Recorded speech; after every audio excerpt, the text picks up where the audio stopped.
Saya share slide.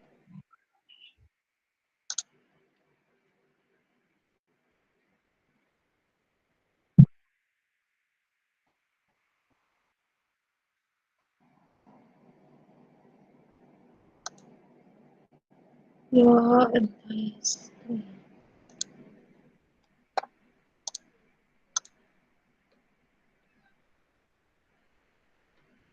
Okay, can you see my screen punya laptop?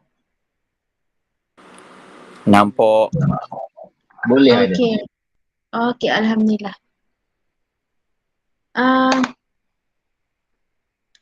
Kamar So, bangun suppose- Kamar, bed tidur. Okay, sebenarnya saya dah explain this one dalam video, tapi saya go through balik yang mana yang important. Okay, so this is subject is microprocessor system ECE 354. So for this subject we have a 3 course outcome. Okay, ada yang tak dapat masuk ke? Tak tunggu sekejap. Kurang dah tu. Okay.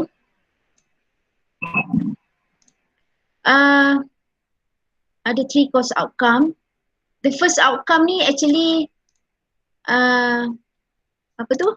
The first outcome ni kita kena buat lab sebenarnya face to face. You have to use the Dragon board, the microcontroller board tu dekat lab. Tapi because of this ODL, mungkin saya akan try set up the remote lab lah. Ada tak yang dapat masuk? Okay. Apa yang ni saya akan explain later to you.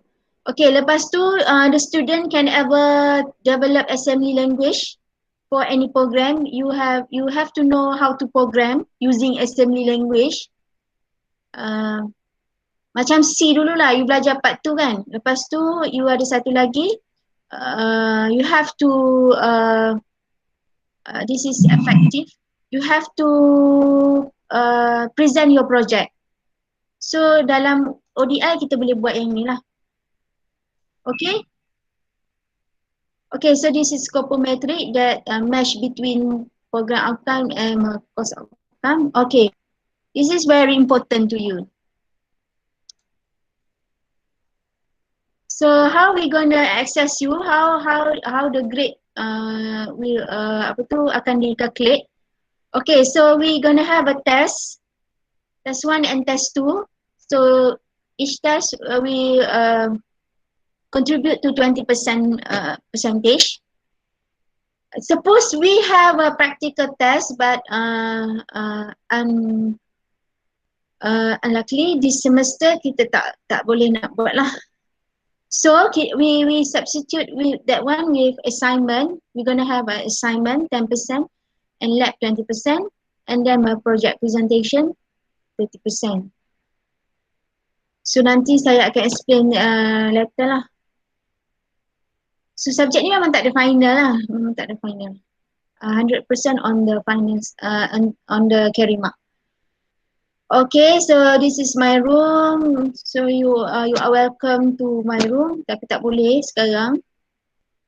Okay, my phone, kita dah already in the WhatsApp group. So if you have any question, you just PM me to WhatsApp. Okay. Okay, so ini modul. Ini chapter 1. Okay, saya go through sekejap saja chapter 1 ni. Sebab very simple, sebenarnya you boleh baca sendiri daripada slide.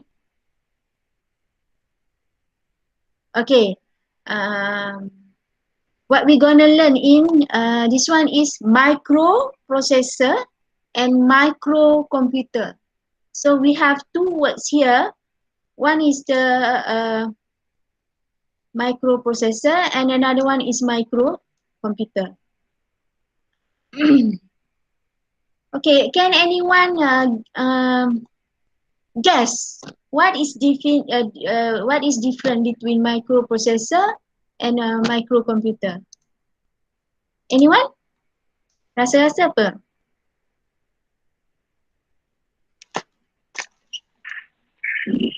Microprocessor consists of transistor. Microprocessor consists of transistor. Betul tak yang saya dengar tadi? Sekejap saya nak check ada tak. Salah. Actually, the statement that given by your friend is true, a fact, betul. Memang kita tak boleh lari. Each component, especially electronic component, memang built by design using a transistor, memang. But both microprocessor and microcomputer memang dua-dua guna transistor teknologi lah. Tapi saya nak apa different dia? Adakah sama? Adakah lain? Lain. Apa yang lain? Sekejap.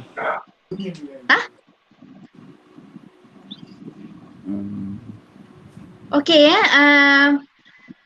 this is microprocessor. Example dia Intel Core 2 Duo, AMD. Ini apa sebenarnya? Where you can find this? Inside PC. Dalam PC madam, dalam laptop. Chip Apa dia sebenarnya ni? microchip. Core. Microchip. Processor. Microprocessor. So inilah yang Baca balik. otak dia kan? Otak dia. Ni. Inilah otak dia. Macam dalam phone pun ada. Dalam laptop. So kalau tak ada ni memang tak boleh nak operate lah. So this is microprocessor. Processor is actually come from two words, microprocessor. Micro tu apa? Di mana dia kecil. Small. So macam you ada food processor kat rumah kan, food processor. Tapi besar, dia process food kan, blend food kan. So this one micro. Amat-amat kecil Okay, sekejap. Okay, itu microprocessor. Saya nak pergi microcomputer. Okay, ini microcomputer.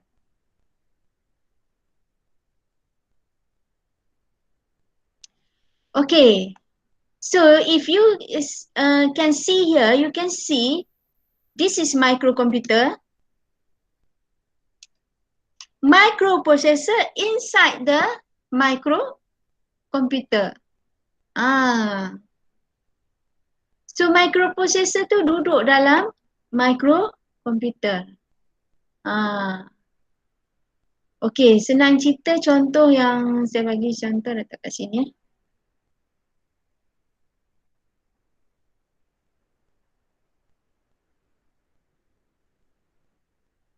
Mana? Sekejap.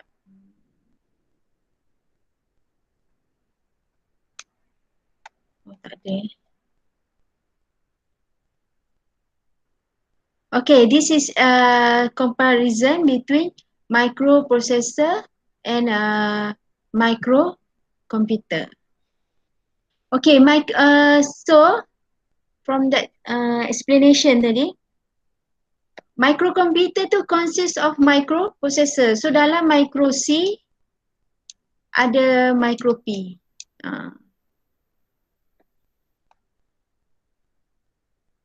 Okay, contohnya ni. Kita ada komputer desktop. So micro P kita duduk dalam ni kan, dalam CPU. Microprocessor kita duduk dalam CPU. Ya Allah. Okay, itu secara general lah. Okay. What is microprocessor and what is the microcomputer? Okay. Okay, kita pergi ke architecture. So ini architecture, basic architecture dalam microprocessor. So micro P. So ini architecture dalam microprocessor. Wajib, compulsory, register, ALU, CU. So this is favorite question. So the architecture of microprocessor mesti wajib ada register, ALU, CU. So register, ALU and CU. Okay, register ni macam you nak masuk UiTM kan? First you have to register dulu kan? Ya, madam. Sama juga dengan microprocessor. Konsep dia sama. First kena melalui register dulu. Kena ada register office dulu. Sama macam same with microprocessor. So the register is the one important part of the microprocessor. And then we have ALU. ALU adalah arithmetic logic unit to perform add or subtraction, any arithmetic logic. And the last one we have CU, control unit. So this is favorite question. Okay.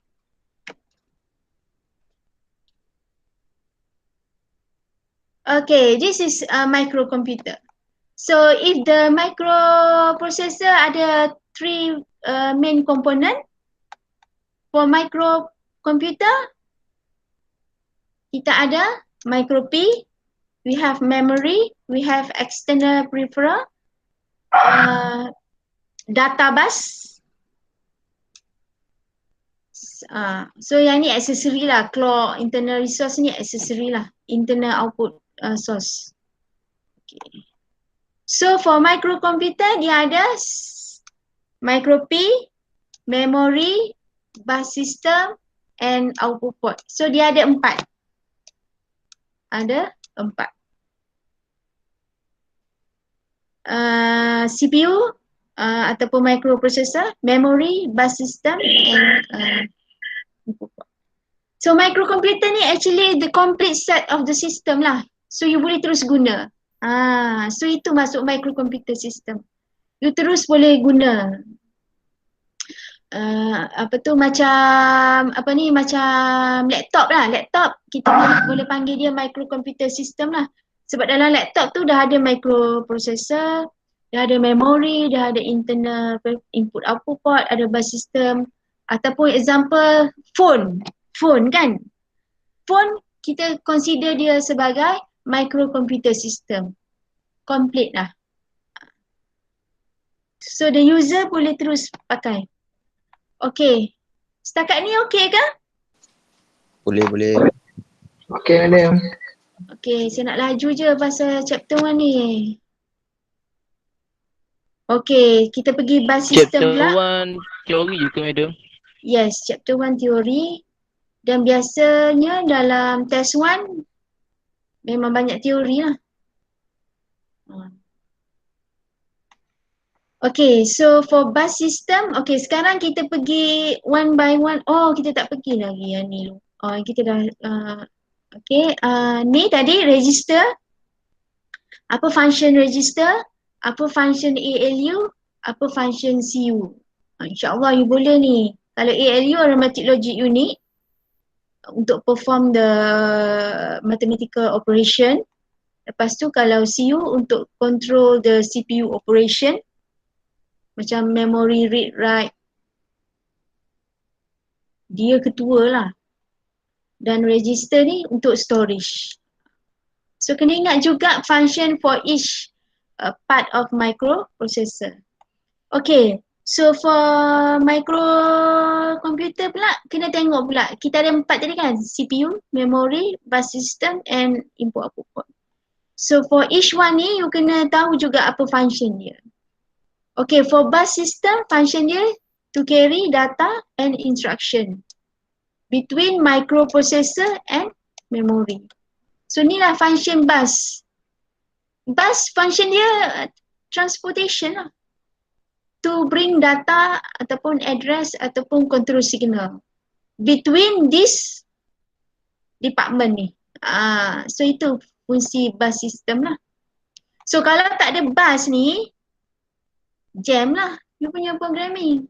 Macam mana dia nak communicate between microprocessor, between memory, between input output port. Macamnya you katalah for example, you ambil gambar using your phone kan. Ambil gambar mesti guna kamera dekat phone tu kan. Lepas tu you nak send pada kawan you kan. So dari kamera tu dia dah capture, nak send tu ke mana? Mesti melalui microprocessor ataupun you ambil gambar, you nak save kan. Bila-bila masa you nak tengok balik, mesti kena save dalam memori. So untuk save dalam memori tu you pakai SIM card ke apa kan. So kena ada bus lah. Kena daripada kamera tu, daripada input output port hantar ke memori. So kena melalui bus. Okay, itu fungsi bus. So sepatutnya you tahulah, you boleh goreng lah. Okay, apa fungsi bus? Boleh goreng. Okay, for bus dia boleh bawa berapa jenis? Data bus, address bus, control bus dan bus-bus yang lain lah yang sikit-sikit. Tapi yang penting adalah data bus, address bus, control bus. Data bus, address bus, control bus. Okay, nanti yang ni kita akan pergi ke detail. Okay, kalau control bus ni untuk control lah sama ada nak read ke, nak write ke. So dia bagi information. Ada external signal. Okay. Okay, ini memory. Memory kita ada two part. Satu primary, satu secondary. So primary kita ada ROM, kita ada RAM. Secondary contoh dia magnetic or optical. Okay, ni contoh primary versus secondary.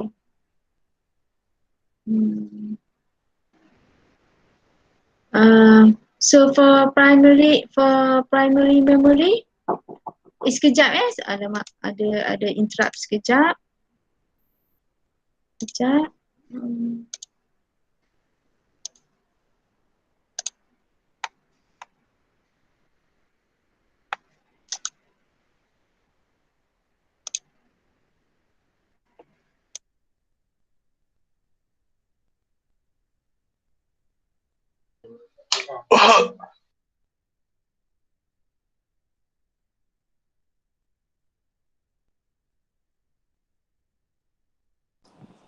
Hello.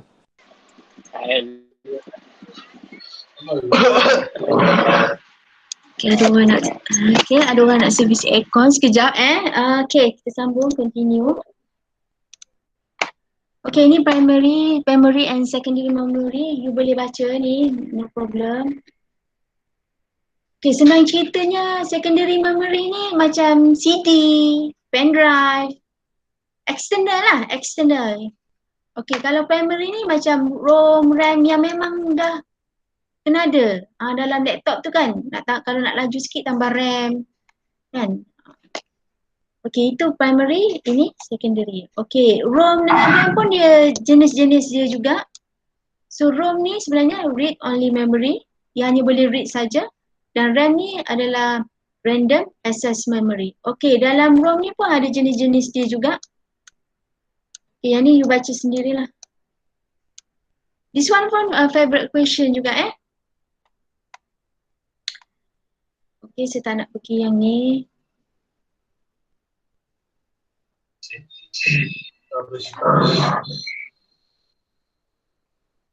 Okay. Okay, kita pergi part yang ketiga, input output. So input output adalah device that transfer information from outside world to the computer. So senang cerita, input in other words device yang transfer information from outside world into the computer, and output adalah daripada komputer to outside. Contohnya keypad. Contohnya mouse. Kan? Okay, monitor, printer. So ini adalah contoh output.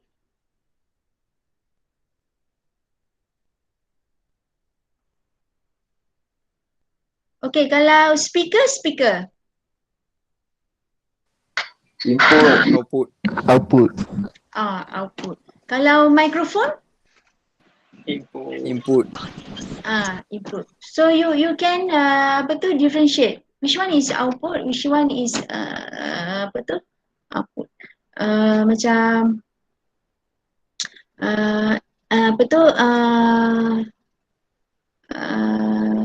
apa dah ni?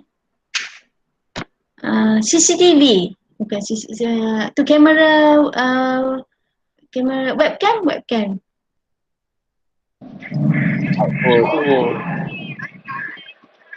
Webcam saya rasa input.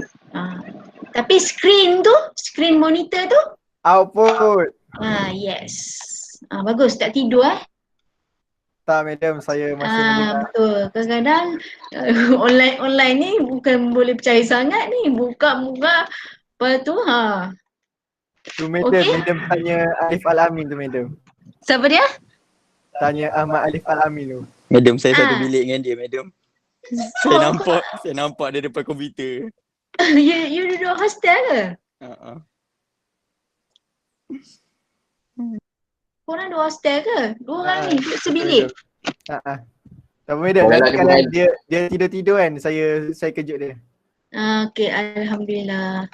Okay, ini microprocessor based system. Okay, contohnya microprocessor based system. Desktop, workstation, server, mainframe, superkomputer. Maknanya dia punya apa ni? Macam mana? Dia macam microprocessor based system ni dia macam dia boleh buat banyak benda. Dia macam general. Okay, kita tengok yang microcontroller system.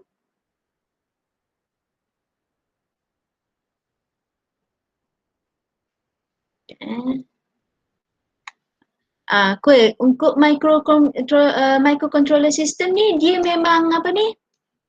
Dia dah memang spesifik design. Contohnya kamera macam contoh untuk ambil gambar je. Microwave untuk masak. Washing machine memang untuk basuh baju. Dia memang dah spesifik dia punya apa ni? Function dia. So kita boleh embed dah semua komponen tu lah. Tapi kalau macam microprocessor ni dia macam general. Dengan guna microprocessor ni you boleh develop macam-macam benda lain. Itu maksud dia microprocessor based system dengan microcontroller based system. Okay, this is different between micro P and microcontroller. So this one also a favorite question.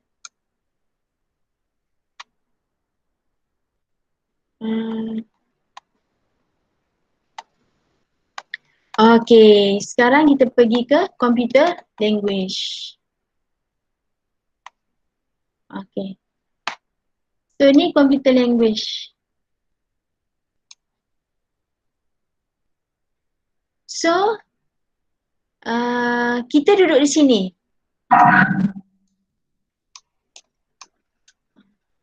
Kita duduk di sini. Kita deal with mouse, camera, sensor, keypad. Tapi microprocessor yang tu duduk di dalam ni. Mouse dia tak faham. Kita cakap we speak Melayu ke, Chinese ke, Indian ke, mouse dia tak faham. Yang dia faham, dia tahu you gerak-gerak dia ke macam-macam tu kan. Ataupun keypad.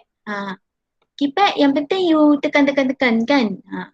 So machine komputer ataupun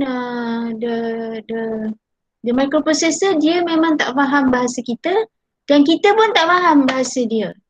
So macam mana kita nak communicate tu?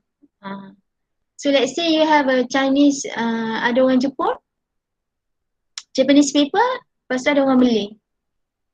How you gonna communicate between these two person? So kita kena ada translator, kena ada interpreter kan.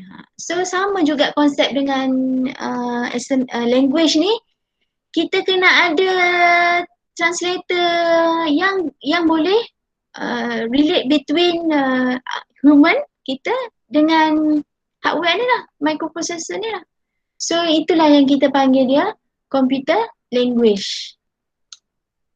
So kita akan communicate dengan melalui computer language. Sini pula. Bukan sini, manusia sini, kat sini. Kita duduk atas ni. So yang buat kerjanya hardware ni kan, nak sampai ke hardware ni tak faham. Dia tak faham bahasa kita. So kita write programming. Programming C ke you belajar dalam part tu. Okay, lepas tu C ni kita panggil high level language lah. Lepas tu C ni dia akan convert dalam assembly language. Lepas tu assembly language ni dia akan convert dalam machine language. So machine language ini sahajalah yang difaham oleh hardware. Machine language ni 1, 0, 0, 1, apa-apa nilai. Dia hanya faham 10, 10, 10 saja. Dia tak faham bahasa lain. So untuk sampai ke sini kita kena belajar ni. So to give a direction to computer ni nak buat apa-apa, kena ada language ni.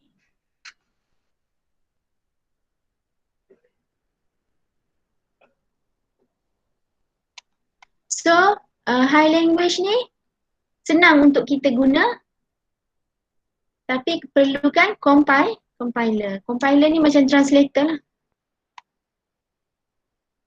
Okay, low level language, machine language lah. 1, 0, 1, 0, 1, 1. Ini yang komputer faham lah. Okay. So itulah. So apa yang kita akan belajar ini? Assembly language. So yang high level language ni sebenarnya you dah belajar dah. For example dalam C. Part berapa dah? Part 2. You dah belajar dah. Kenapa high level language ni belajar masa part 2? Assembly language ni belajar masa part 5? Sebab assembly language ni susah. Kan? Assembly language ni hanya komputer je faham. Assembly language ni hanya komputer, sikit lagi nak translate ke machine language. So untuk programming kat assembly language ni agak kompleks. Bukan kompleks, dia macam remeh.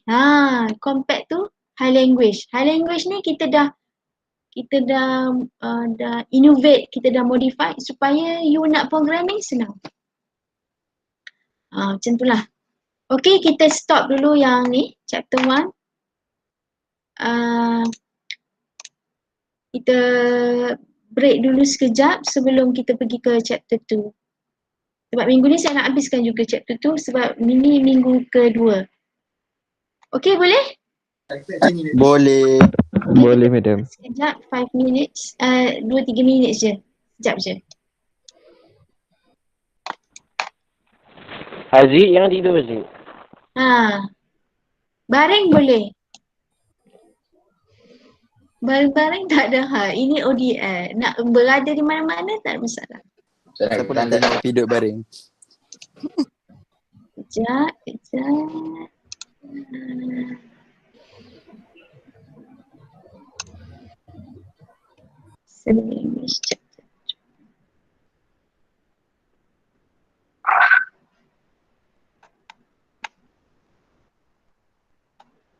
Saya lupa pula nak bawa buat dia.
Okay, kita continue balik.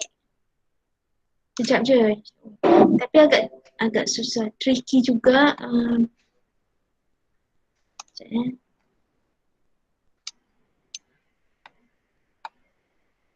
Okay, kita masih lagi chapter 1 tapi dalam bus system.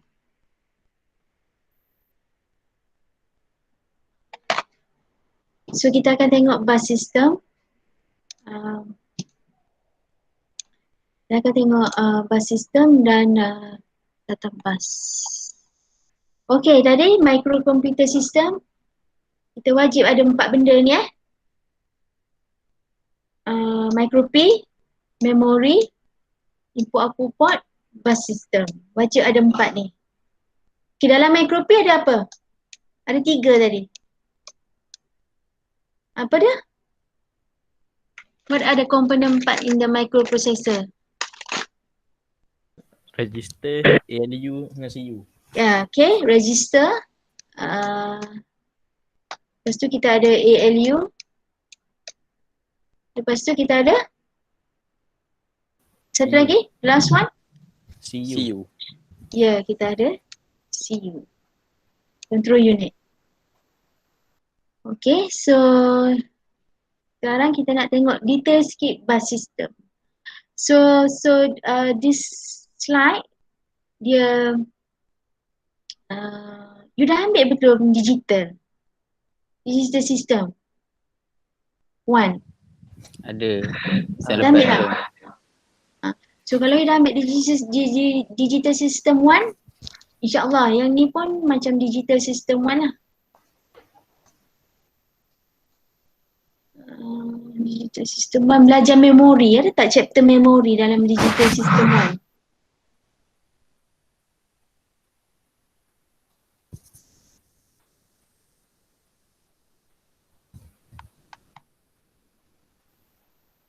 Okay, so bus system adalah a group of signal line that activate together to provide information, instruction, data or address. So bus system ni boleh bawa data, boleh bawa address, boleh bawa instruction.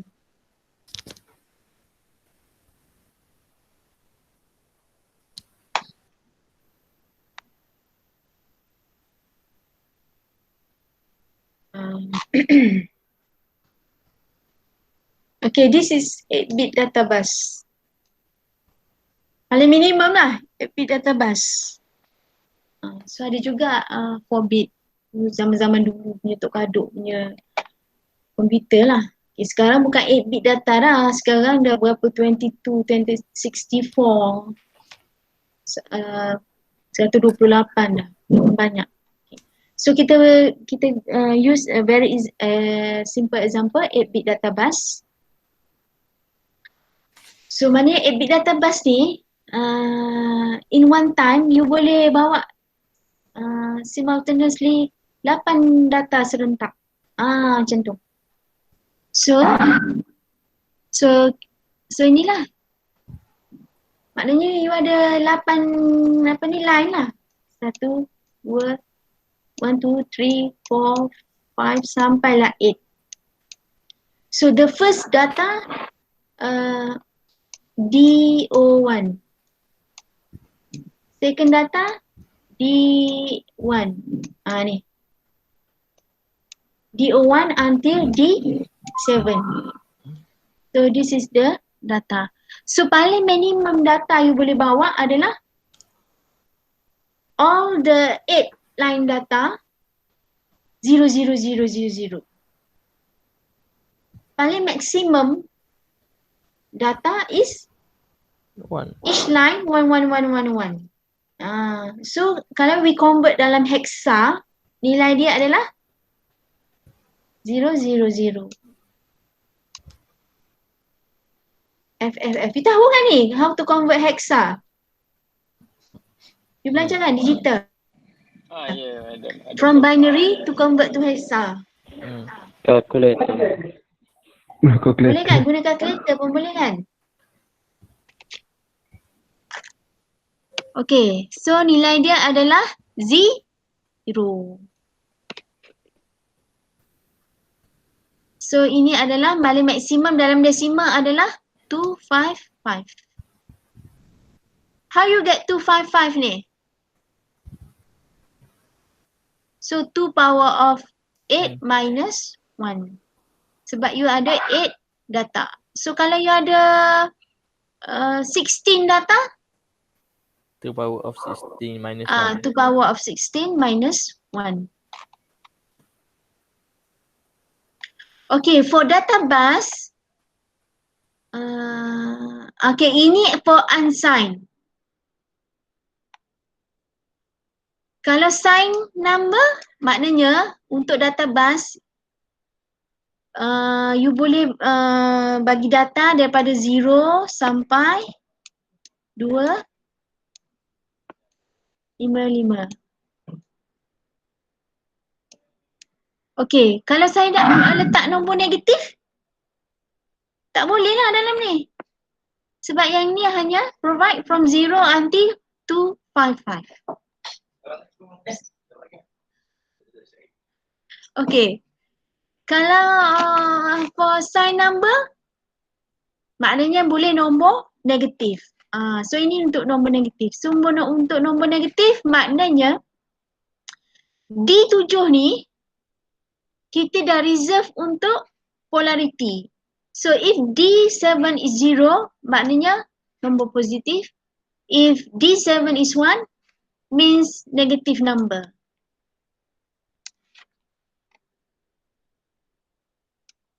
So data dia hanya yang ni sajalah. D0 until D6. So paling maksimum dia boleh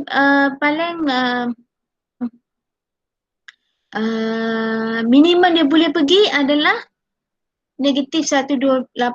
Paling maksimum dia boleh pergi adalah 127.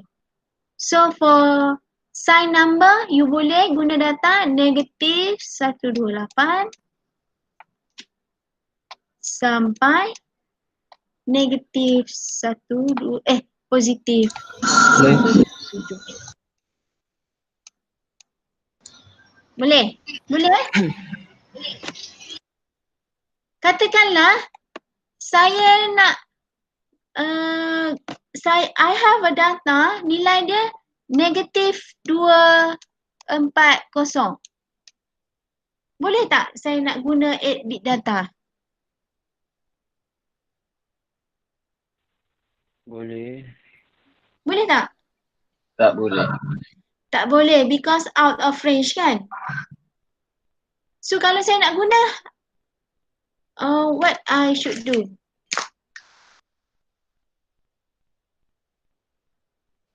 Boleh 16. Yeah, you have to increase the line of data tu lah. So you tak boleh guna 8-bit data lah. Kena increase lagi. Mungkin 9-bit, 10-bit. Mungkin ada D8, D9 and so on. So baru boleh guna ni. Itu maksud dia Okay, any question? Boleh ke setakat ni? Boleh, madam. Understand, madam. Okay, ini address bus Address bus. So kalau data kita pakai D, kalau address kita pakai A.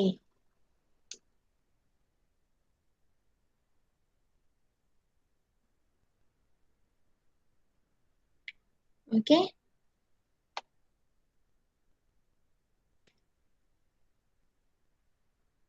Okay, address bus unidirectional. Satu arah saja. From the microprocessor to peripheral. Kalau data bus, bidirectional. Bidirectional. Data can flow either direction. Dia boleh pergi masuk boleh, keluar boleh. Tapi kalau address bus satu arah saja daripada my property. Okay, tengok ni. Data bus arrow dia macam ni. Tapi kalau address bus keluar sahaja. Sama juga dengan control bus keluar sahaja. Hanya microprocessor can give the address, hanya microprocessor can give the control signal. Data bus bidirectional. Boleh daripada microprocessor, boleh juga daripada peripheral. Okay. Okay, itu address bus. Okay, sebelum kita pergi ke address bus, you kena belajar ni sikit. Okay, memory cell.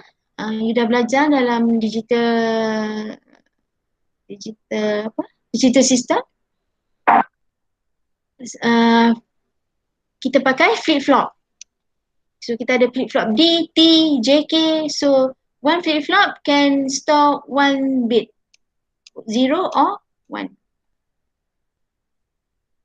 Okay, itu memory cell. So one memory cell can store one bit data. Satu data saja boleh simpan, 0 or 1. So kalau nak simpan data banyak, kena ada memory word.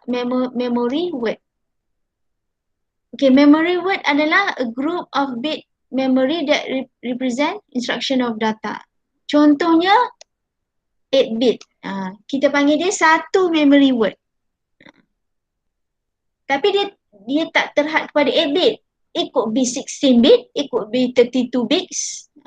Depends on data bus width. Okay, so bit is the smallest unit but consists of 8 bit. Nibble ni jarang guna. Consists of 4 bits of units. So katakanlah saya you save pi 21k 21k bytes. Sebenarnya berapa dalam bentuk bits?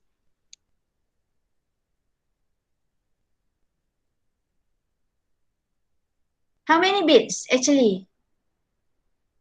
Anyone? Jangan tidur. Macam mana dia? Katakanlah you save data kan? Ataupun you save picture 21 kilobytes. Kan biasa bila you save data tu kan dia ada tulis situ 20 ataupun mega. Okay.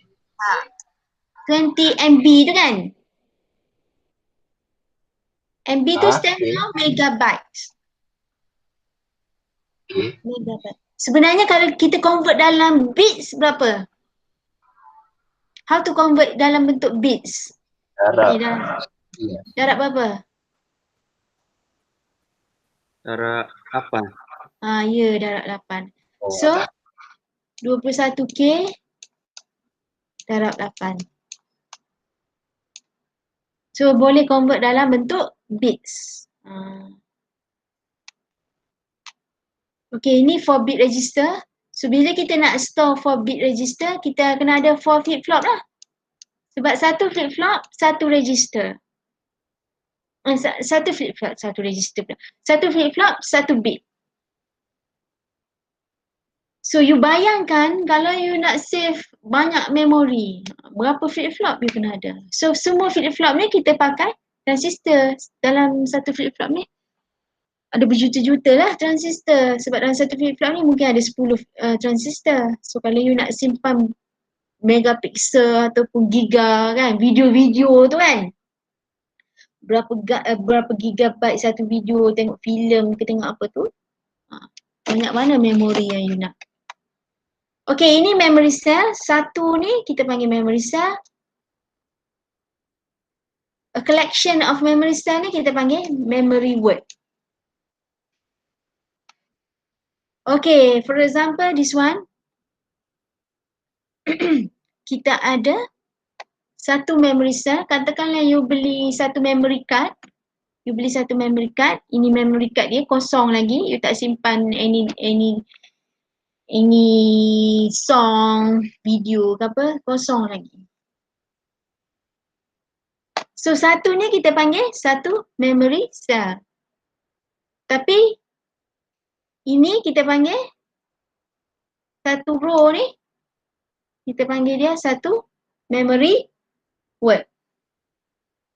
So for this example, kita ada 16. We have a 16 word. 1, 2, 3, 4, 5, 6, 7. Kenapa sini tulis 15, tapi saya sebut 16 because dia punya starting ni dia start dengan numbering 0.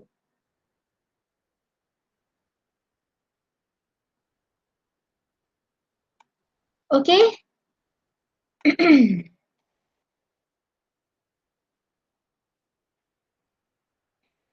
So number of words 16. Number of memory location adalah 16 darab 8.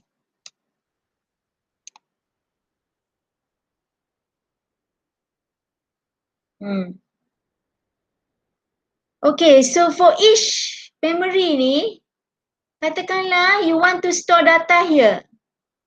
Katakanlah kat sini you nak letak nota microprocessor. Kat sini you nak simpan nota control. Macam mana you nak access this memory? How you gonna tell your computer you nak save dekat dekat alamat ni? You nak save dekat alamat ni. You nak save kat sini. Kita kena perlu apa?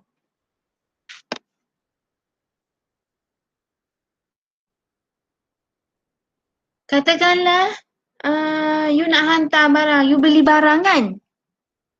Nak hantar ke rumah you. Seller tu dia nak apa? Transport. Alamat. Ya, dia nak address. Dia nak address. Address mana? So bila so dia nak alamat. Alamat tu. So bila you nak alamat, you kena ada address bus. Sebab data bus tu untuk hantar ni, untuk letak nota-nota microprocessor ni. Bus untuk address tu you perlukan. Boleh? So kita perlukan address bus. Satu alamat pula. Satu memory location need satu alamat yang unik. Let's say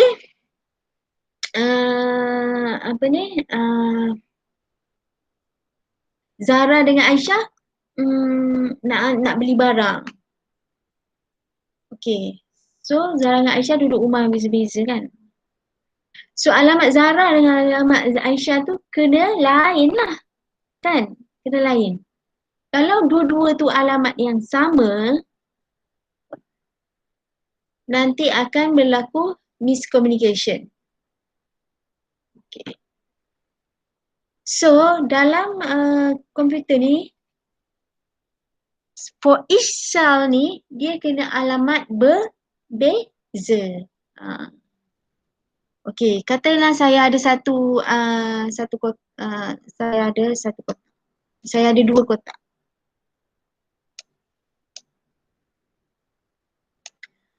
Okay. Okay, yang special je dalam microkomputer ni, alamat dia tak boleh pakai jalan kebun bunga,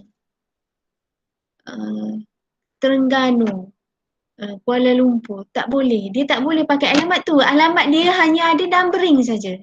101010. Itu saja alamat dia boleh.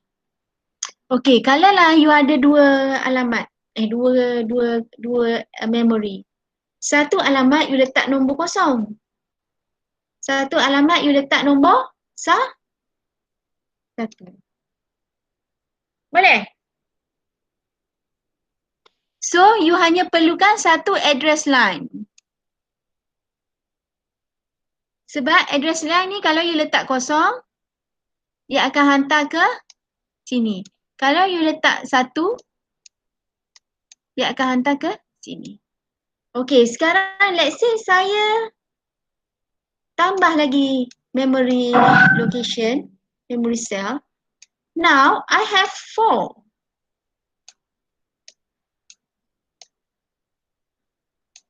I have 4 location memory to store. Katakanlah saya letak alamat sini 0. Alamat sini 1. Yang ni, alamat dia apa? 0. 0. Yang ni, 1. Okay. Katalah saya hantar satu address line, alamat dia hantar barang ke 1. Dia nak hantar ke sini ke nak hantar ke sini?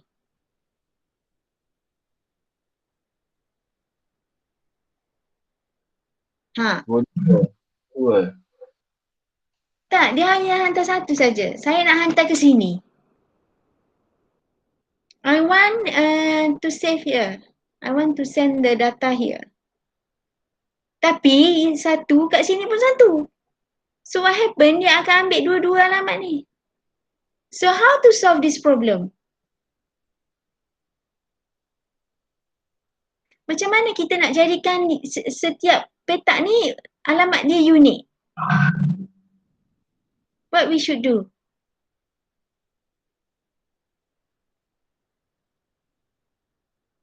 Any ideas?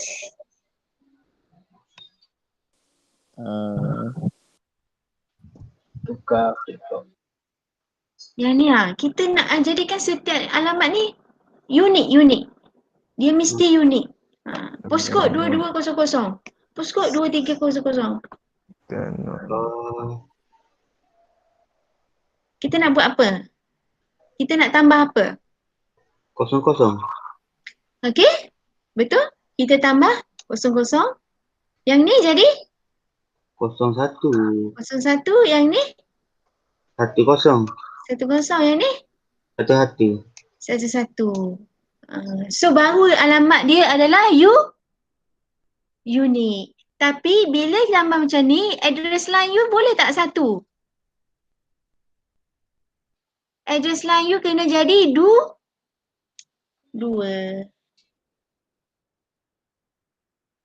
Faham? So kalau 00 kena tulis 00.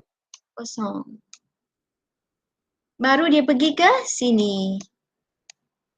So, when you increase your memory, automatic your address line pun diperlukan kena tambah. Boleh? Okey, katalah saya tambah lagi. Sekarang saya ada 8 memory.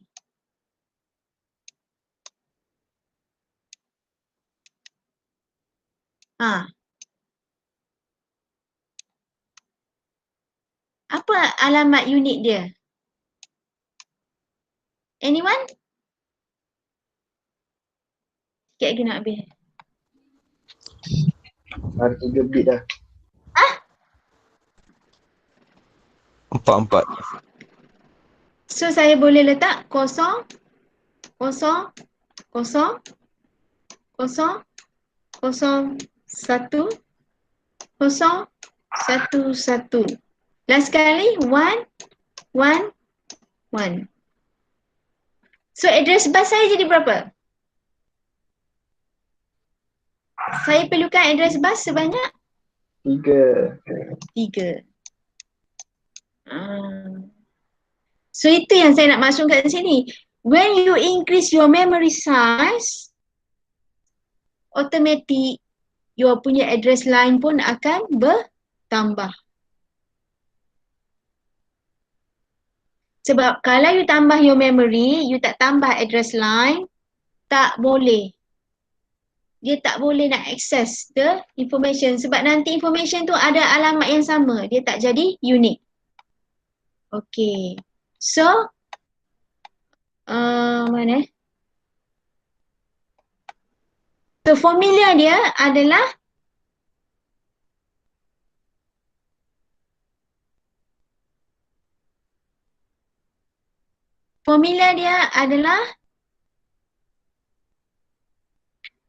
ini formula dia. So, memory size sama dengan 2 power of address bus. So, kalau ni satu kan? Ni satu address bus kan? 2 power of 1. So, hanya dapat 2. So, hanya 2 address sahaja kita boleh guna. So, kalau 2 power of 2, memory location kita boleh dapat 4. So, kalau 2 power of 3, kita ada 3 address line, kita akan dapat 8 memory location. So, kalau you nak tambah lagi location, banyak-banyak macam ni. Okay, contohnya yang ni. Kan? Berapa address line saya sepatutnya ada? Ni. Ni, katalah saya ada ni. So, 2 power of x equal to 16. So, berapa nilai x saya? 4. 2 power of 4. Yes. So, 2 power of 4. So, untuk memori ni, saya at least perlukan 4 address line. Boleh? Okey, Boleh. katakanlah saya cut kat sini. Yang ni saya tak nak guna. Saya daripada A0 sampai A12 saja. Berapa address line saya perlukan?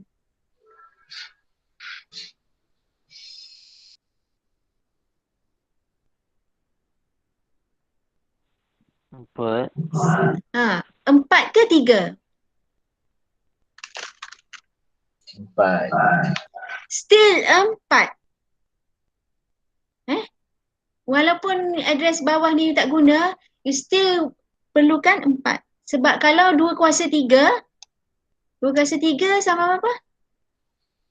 8. 8. Kalau 2 kuasa 3, sampai sini saja you boleh bagi address. Yang ni tak dapat.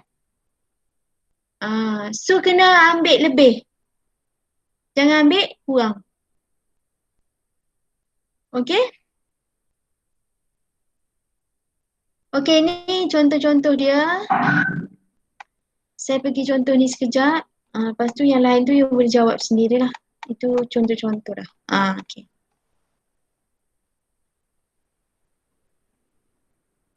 Okay, katakanlah word size dia 20 bit. Number of word dia 4096 bit. Number of word. Number of word. Okay. Word size sama dengan data bus. So, 20 bit lah jawapan dia.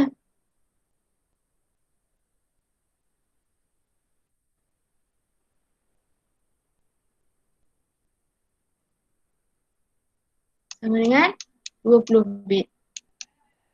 Kejap ambil yang lain lah.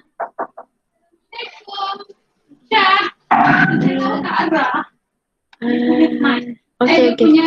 Tapi saya tengah online class. Tak apa.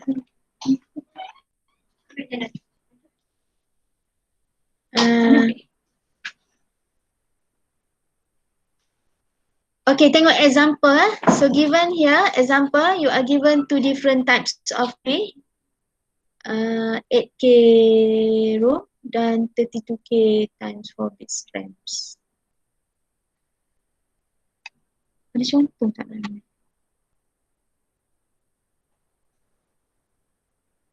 Okay, tak apalah, sekejap je. Sekejap. Saya explain to you yang ni sekejap sebelum kita left the class. Okay, katalah you beli satu ROM, satu chip ROM.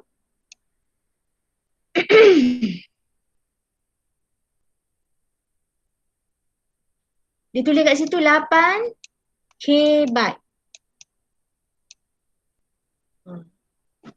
Ataupun you beli RAM kan. Kalau biasa laptop is slow kan, you tambah RAM lah. So apa maksud dia actually? Okay. So if you buy a ROM 8 kilobyte, so data bus width sama dengan berapa? So data bus width sama dengan byte ni. Sama dengan 8 bit.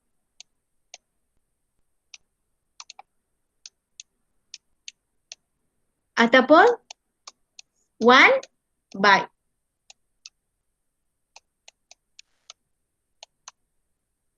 Okay. Maximum and minimum data in memory.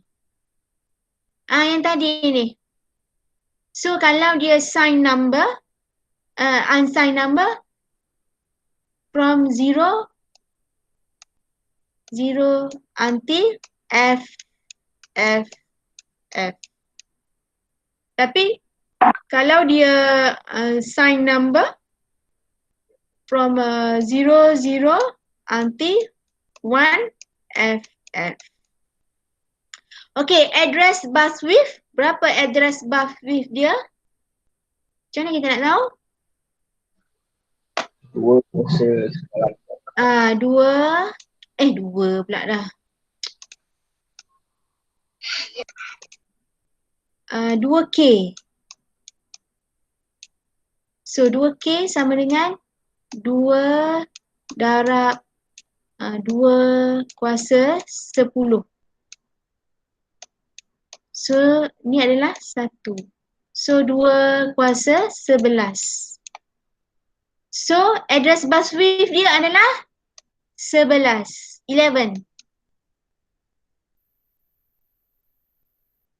Boleh tak? Okay. Lepas tu memory register. How many register we have here? Sama dengan 2K. Memory capacity? Memory capacity you boleh buat 2K darab 8 bit.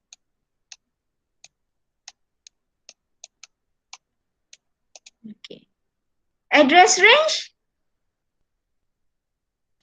Oh, address range. Saya tak ajar you. Address range ada 11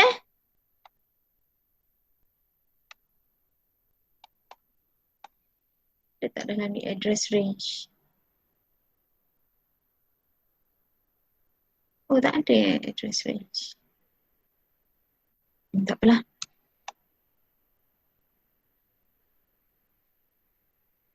Okay, address range daripada A0 until A10. Because we have a 11 line. Susah pula nak tulis. Boleh tak?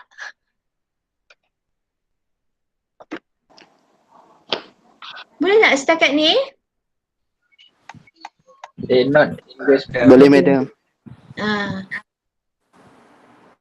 Okay, saya rasa itu saja setakat ni.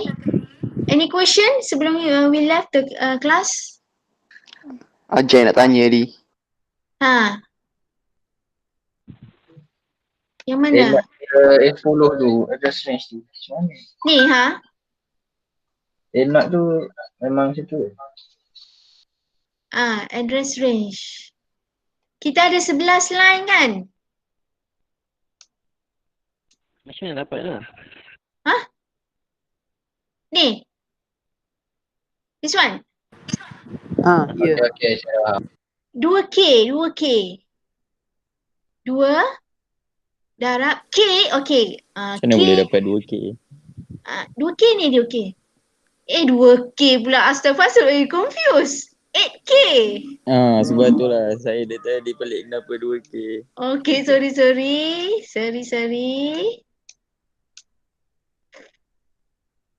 Kita padam balik.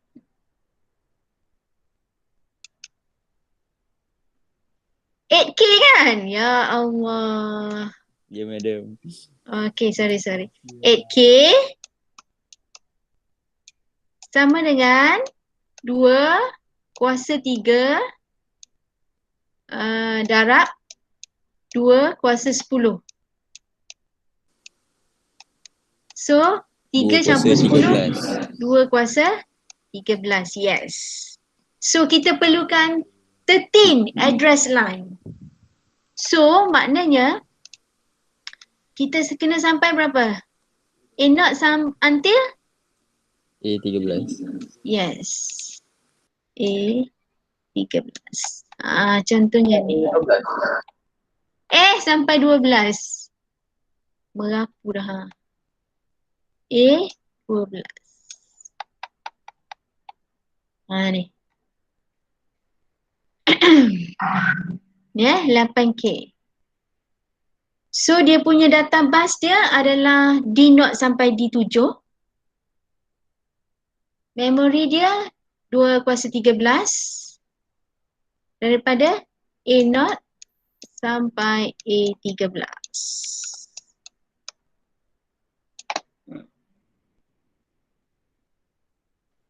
Daripada alamat ni sampai alamat ni. Berapa banyak data yang boleh simpan tu? A13 ke A12 madam? A12 ya Allah. Boleh? Boleh. Macam digital sikit. Okay, nanti saya bagi lagi contoh-contoh soalan for tutorial. Nanti you boleh compare the answer. Okay, selain tu ada lagi tak soalan lain?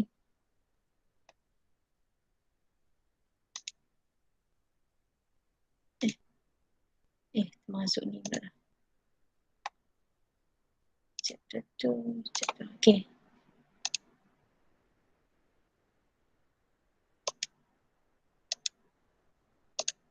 Mana dah? Ni. Boleh? Any question? No question madam. Tak ada dah. Okay, saya rasa itu sajalah kot setakat hari ni. 24 students. Thank you madam. 24. Tak sabar betul Hazim. Thank you, madam. Fibu, thank you. Thank you Okay, madam. saya setakat ini sajalah. So, nanti saya upload this video dalam Google Classroom. Okay, thank you very much. Thank you, madam. If you have any problem, you just Thank you, WhatsApp me. Welcome. Okay. Thank you madam. Welcome. Thank you madam. Okay. Assalamualaikum. Salam. Okay, saya stop lah. You punya stop recording. Okay.